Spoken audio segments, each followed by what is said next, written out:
महायुतीच्या 6 जिल्हा परिषद गट आणि शहराच्या बैठका पूर्ण झाल्या आहेत आणि ताई सुबे साहेबांनी सांगितलेला जो आकडा आहे विवेकजी 70% वरती मतं ही प्रत्येक जिल्हा परिषद गटामध्ये आम्ही घेऊ असा संकल्प महायुती म्हणून आम्ही निश्चितपणे सर्व कार्यकर्त्यांनी केलेला आहे.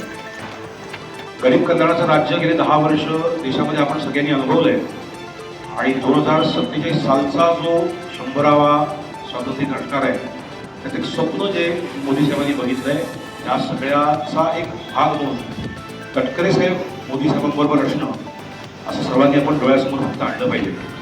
आमच्या सर्वांच्या या निमित्ताने एवढ्या शुभेच्छा आहेत. निवडणुकीचा निकाल काय लागणार आपल्याला सगळ्यांनाच माहीत आहे, पण या निमित्ताने भविष्यात याच बिल्डिंगमध्ये खासदार तटकरे साहेबांचं केंद्रीय मंत्र्यांचं संपर्क कार्यालय व्हावं अशाच या निमित्ताने मी काही शुभेच्छा देतो आणि थांबतो. धन्यवाद. टाइम्स डिजिटलला लाईक करा, सबस्क्राईब करा, शेअर करा आणि बेल आयकॉन दाबायला विसरू नका. पाहत रहा टाइम्स डिजिटल.